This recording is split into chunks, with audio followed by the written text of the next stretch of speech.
नमस्कार मंडळी, तुम्हाला आता मल्चिंग पेपरवर लावलेल्या भाज्या दाखवते मी। इथे आम्ही लावला लसूण, तिथे कांदे आणि लसूणच लावला असा बेडवरती।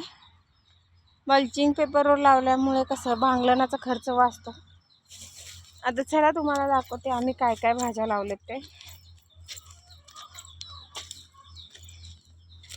हा हरभरा आहे, हरभऱ्यातच आम्ही मक्का टाकली आहे। हे बघा, हरभरा आहे, मोठे चणे आहेत काबुलीचे।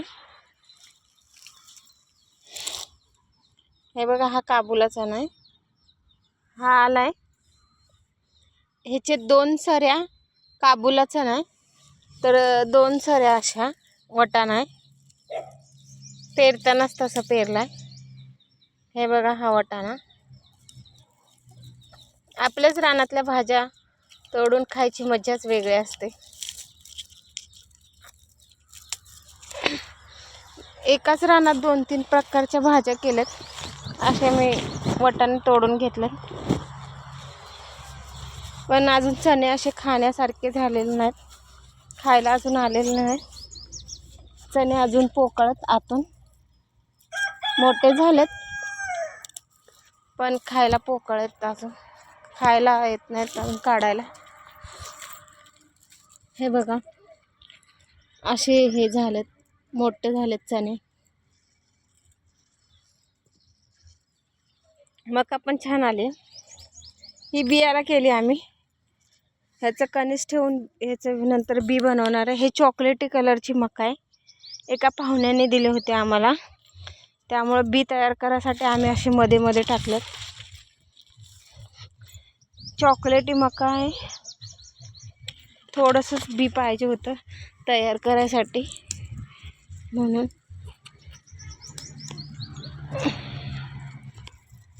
छान वटाणा आलाय थंडीमुळे।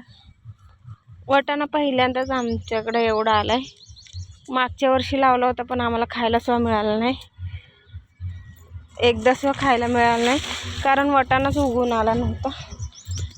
ह्यावेळेस बऱ्यापैकी वटाणा आलाय। मुंबईच्या ठिकाणी मिळतो स्वस्त वटाणा ह्या सीझनमध्ये, पण गावाला खायला मिळत नाही, खूप महाग असतो। म्हणून थोडंसंच खायसाठी घरी लावला होता।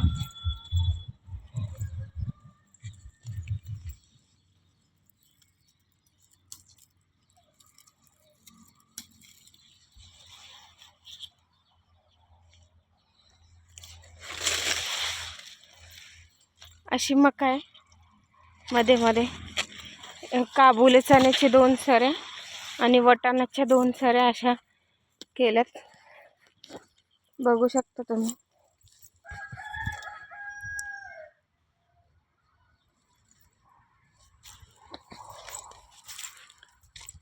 मका वर निघून जाते, त्यामुळे खालच्या पिकांना ह्याचा काही त्रास होत नाही, म्हणून ह्याच्या मध्ये मध्ये मका केले। ठिबकनीच पाणी देतोय आम्ही, पाणी पाजायचं पण टेन्शन नाही। मोटर चालू केली की अशी रान भिजून जात आहे। वटाणा बघा,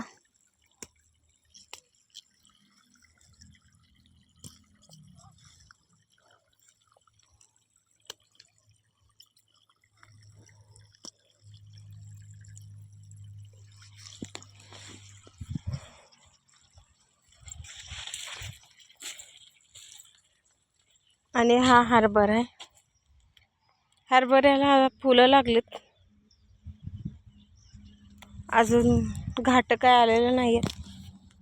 आणि तो काबूल आहे, काबुल्या चण्याला घाट आलेत, पण हरभऱ्याला अजून घाट नाही आलेले।